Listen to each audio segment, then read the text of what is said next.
I'm Dr. Deb Butler, and you are listening to Thinner Peace in Menopause and Beyond.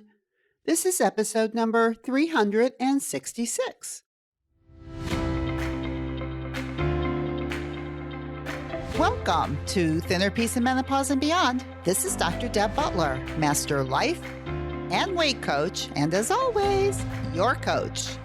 If you're a woman and you're smart and you're successful and you've been struggling with weight your whole life, and now menopause is making it harder than ever, and you are ready to make this the last time you ever have to go on a diet again, then this podcast is for you.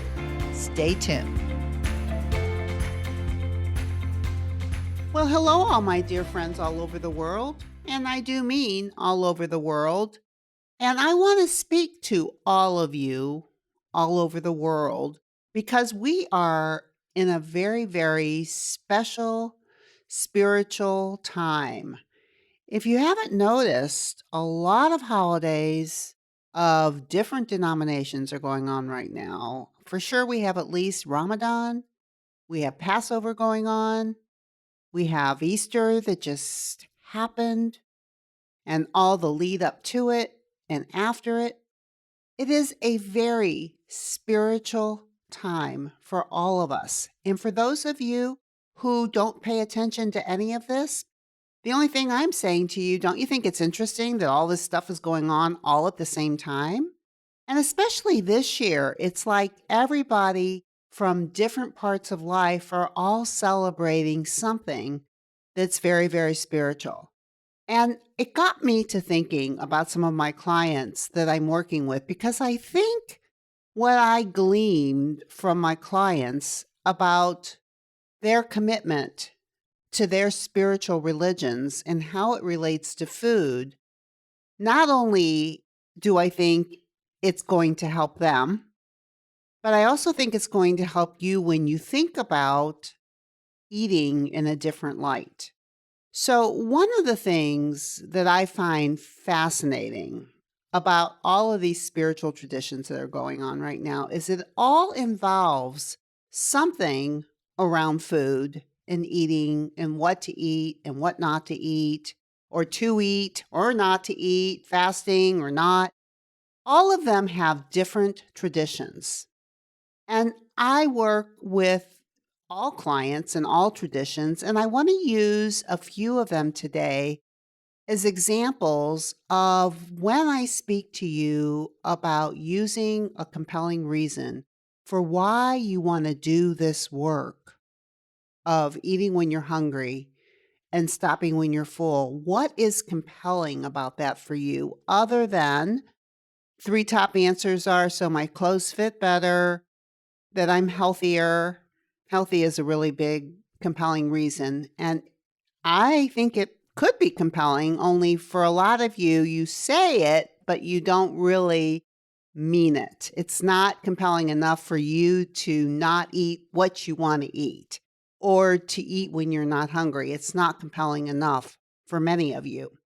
So I bring up this thing about spiritual tradition with some of my clients that I'm working with, and I'm going to use each of them and I'm going to give you examples of what's going on with them and how we're using their spiritual tradition of eating or not eating to help them have a more compelling reason for taking care of themselves about anything, including what you want to put in your mouth and what you don't want to put in your mouth.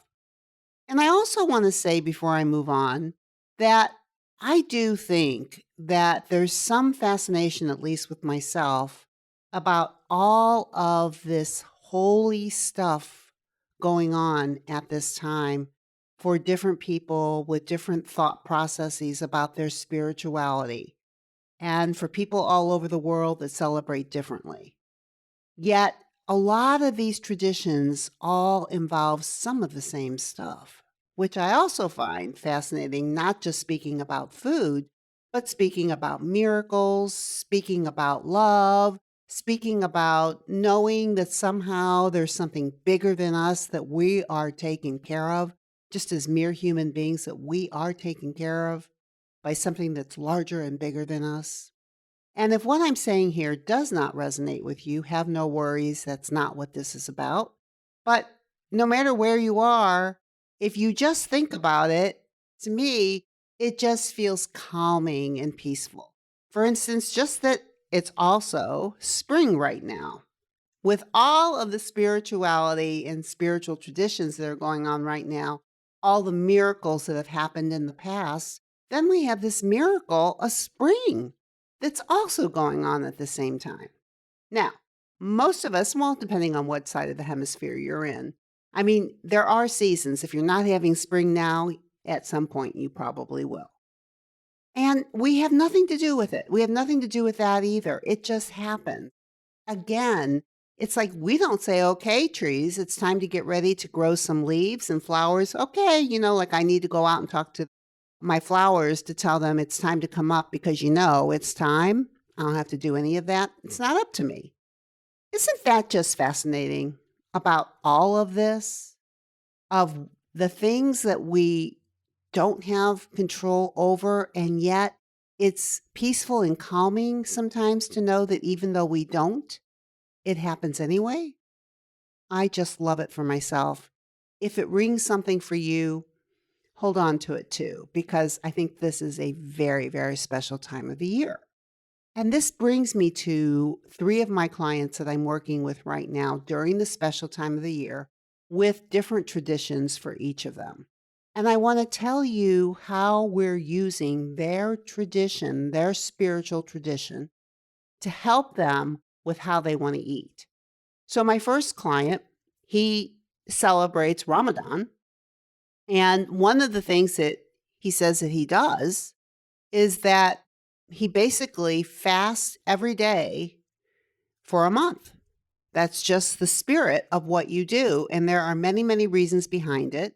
I do not have to get into it with you with why, other than to say that is what is done for people who follow that tradition. And he does. And he also has trouble eating when he's hungry and stopping when he's full.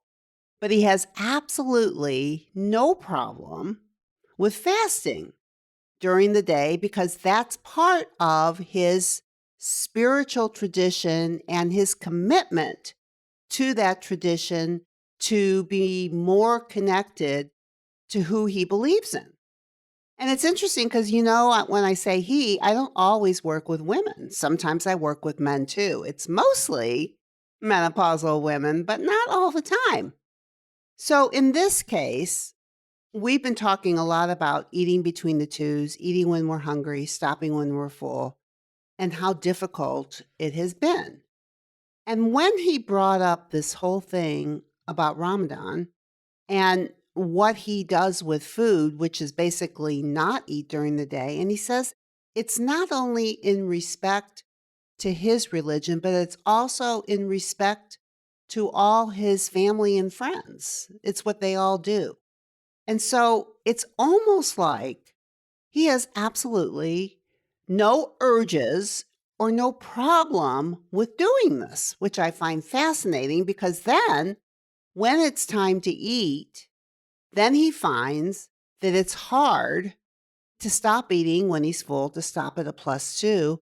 And yet, when he has this compelling reason, this is what I want to speak to you about.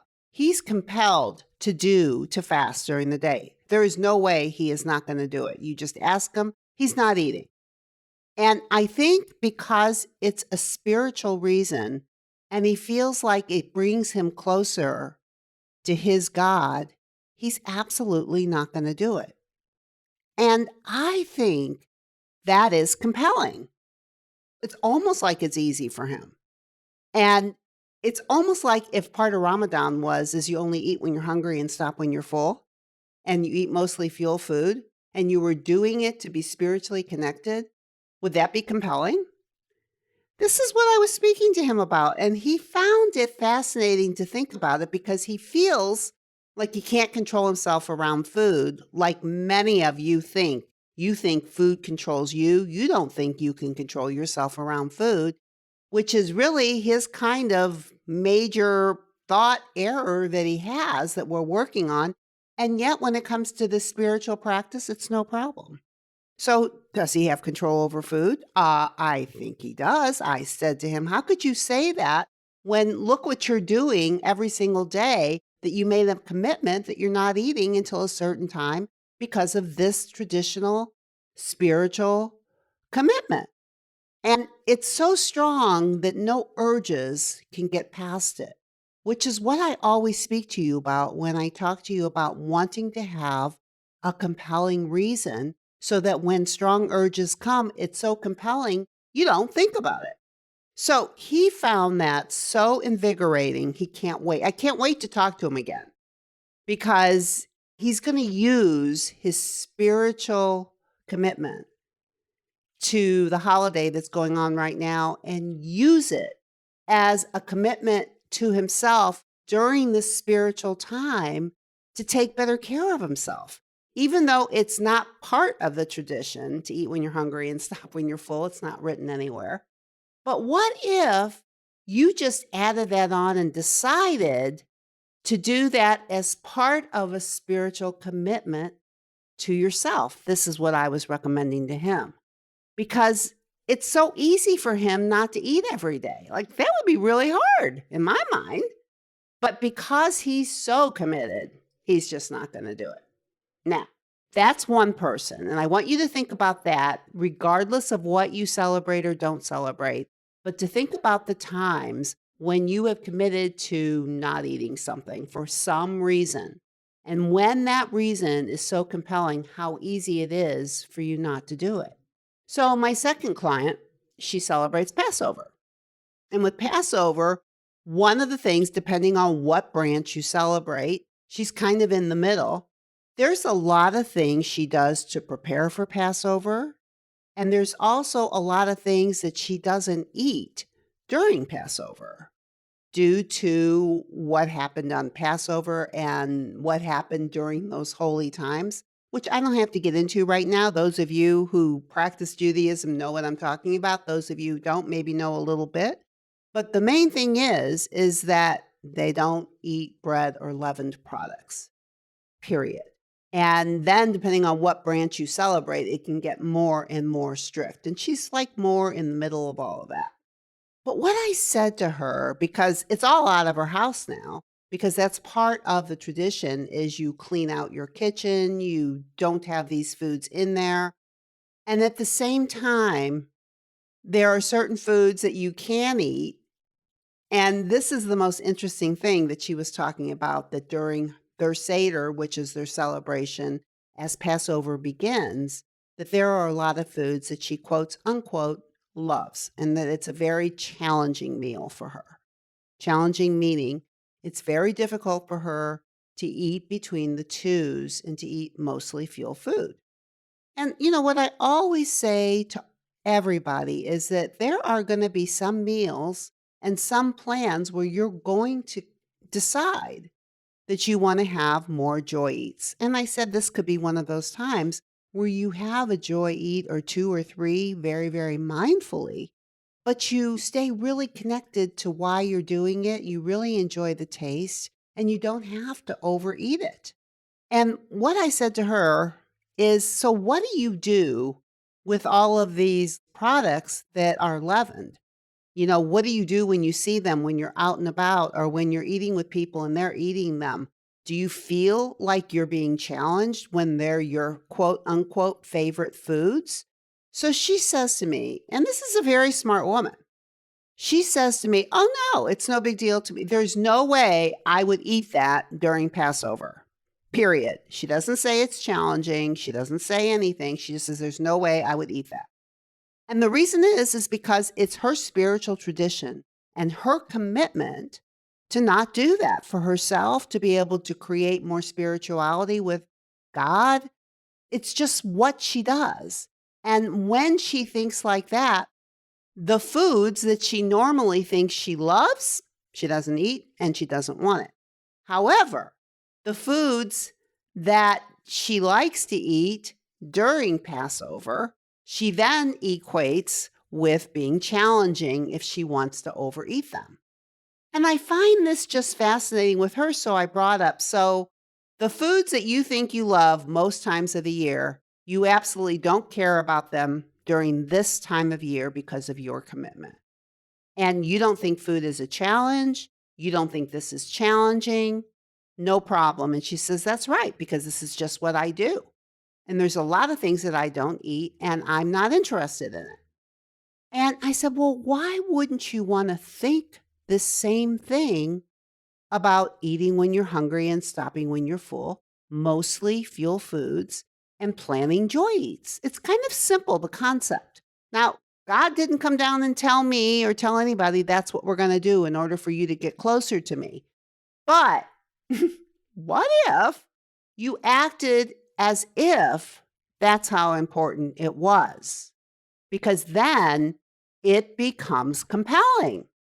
Because I will tell you, this woman still believes we're working on the belief that somehow food controls her. We're really working on that belief, and we're lathering these belief thoughts or these thought errors into, instead of food controls me, it's possible I control food. We're just changing it just a little bit because she can't go to food does not control me. She cannot believe that yet. And you may not be able to believe that yet either. But she can believe that it's possible that she can control the food that goes into her mouth, that it's possible. Obviously, it's possible, I said to her. Look at Passover. The foods you think that you love that you can't control yourself around in your thought any time of the year, perfect, no problem during this time of year. Who's controlling that? You are. You are making a decision and you are thinking something different that is making it easy for you. And when urges come, your prefrontal cortex is stronger than the primal urge because you just don't do that. That's kind of like what she said to me. I don't do that.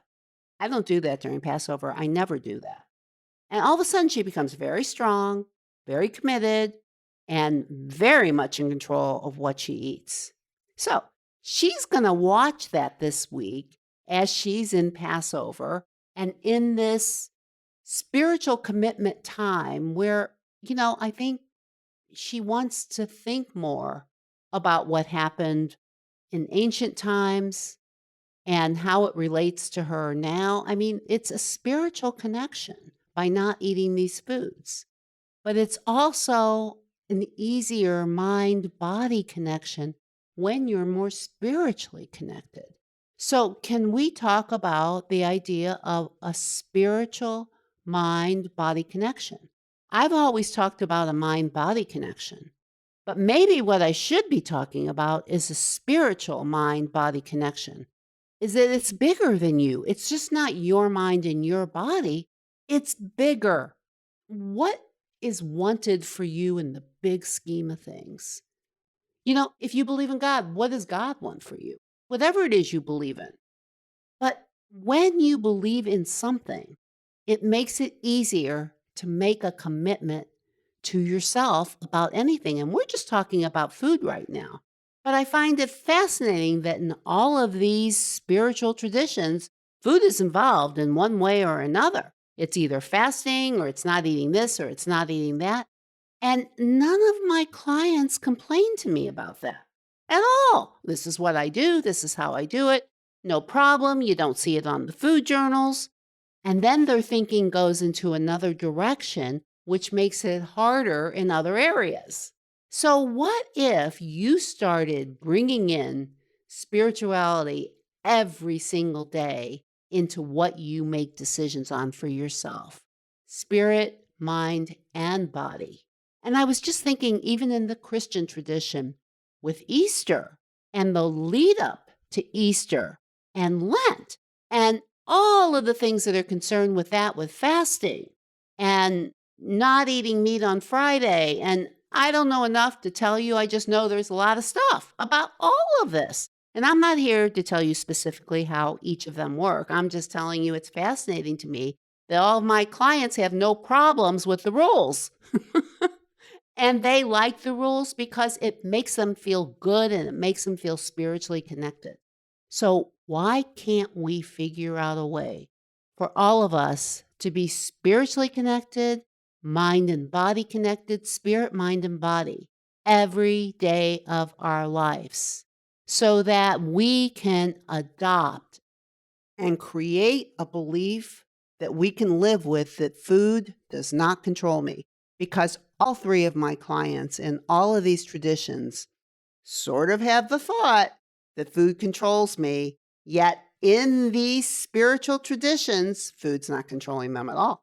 They don't use it. They believe they have the control because they're making it bigger than they are. They are making it compelling. Now, this is what I want you to think about, because their energy is in the air. I don't know, whatever you want to call it, whatever you believe, energetically, things are going on. Spring is popping, flowers are growing, things are happening, and a lot of ancient traditions are all being celebrated at the same time and bringing everybody into a more spiritual way of thinking. Use that energy for yourself while you're working on your menopausal symptoms. You're working on the emotions of eating when you're not hungry and feeling the emotions instead. What if you gave it up and said, what if that was part of the tradition, is to feel your emotions more and not eat them? I'm going to make a religion, and it's going to say that. And then what would that be like? Just think about that. I'm sitting here kind of giggling to myself as I'm talking to you about this, but it's like, how can you make it so strong for yourself and so compelling for yourself and such a spiritual commitment that the mind and body don't have any problem with it at all? That's what I'm going to invite you to this week, and using this time of year as an introduction to the rest of this year is that I control what I put in my mouth, and I get help from above when I need it, because that's exactly what's happening. And just think about what you can do and what you can believe when you just start tweaking what you believe about food. Who has the power? Food or you? Now, if you don't 100% believe that you have the power over food, then do what my client is doing. And she's laddering the thought. And instead of knowing I have the power over food, food does not have power over me, she just thinks it's possible that I have the power over food. It's possible that I can decide what food goes into my mouth. It's possible that I'm the one that decides. Food doesn't decide, I decide. Now, you take that with you, with whatever you believe, and use it to make yourself healthier and more powerful in your life. And of course, before I end this podcast, I'm not going to stop without telling you there is no tradition and there's no spiritual religion that would not support what I will say to you. And that is, no matter where you go, no matter who you're with, no matter where you are, anywhere in this world, please, please, please be very kind to yourself, and I will see you next week. Bye-bye. If you're loving my podcast and you would like some more information to be able to follow along with, then please go to drdebbutler.com/change, and you can get a free copy of my companion book that goes with this podcast that I refer to in many different episodes. That is drdebbutler.com/change, CHANGE.